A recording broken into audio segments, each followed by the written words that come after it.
Shalom Bapak Ibu Saudara yang dikasihi Tuhan. Kalau pada sore hari ini kembali lagi bersama saya dengan Debbie di dalam Katekismus yang ke-37 dengan bunyi pertanyaan, bagaimana Roh Kudus menolong kita?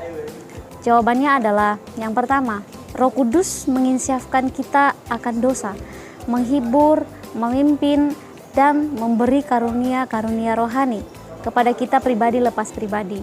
Nah, yang kedua, Roh Kudus memberi kerinduan kepada kita untuk terus mentaati Allah.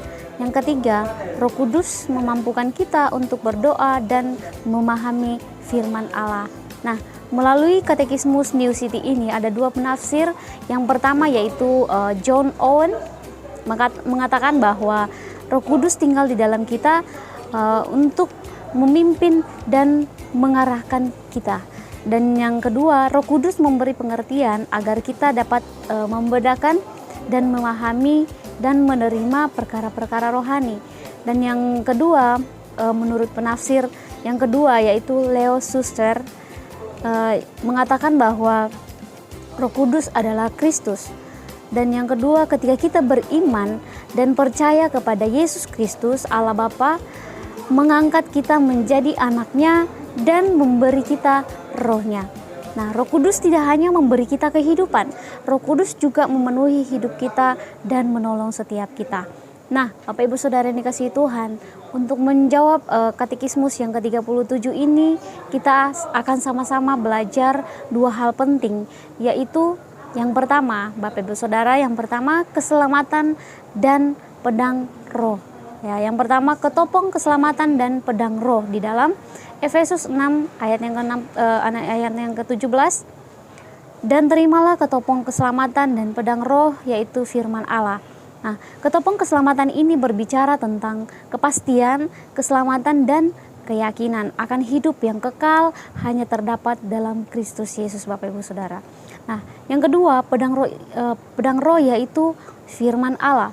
Saat seseorang pergi untuk berperang, pasti membutuhkan yang namanya pedang, ya Bapak Ibu Saudara, senjata dan perlengkapan lainnya. Tetapi kita sebagai orang yang percaya, senjata kita adalah kebenaran firman Tuhan.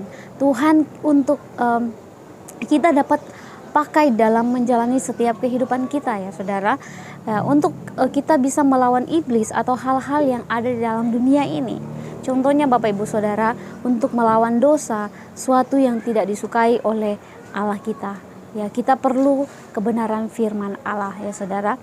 Dan yang kedua, untuk menjawab Katekismus yang ke-37 ini, Saudara yang dikasihi Tuhan, yang kedua adalah berdoalah setiap waktu, yang terdapat di dalam Efesus pasal 6 ayat yang ke-18.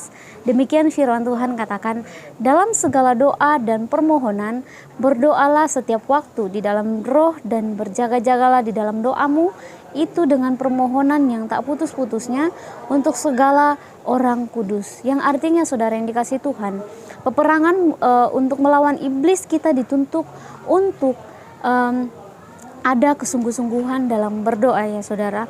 Ya, kita membaca kebenaran firman Allah atau kita membaca kebenaran firman Tuhan supaya dimengerti setiap kita yang percaya. Kita lakukan dan bergaul dengan Tuhan, dan kita membangun hubungan yang baik dengan Tuhan yang sumber segala-galanya bagi kita, Saudara yang dikasihi Tuhan.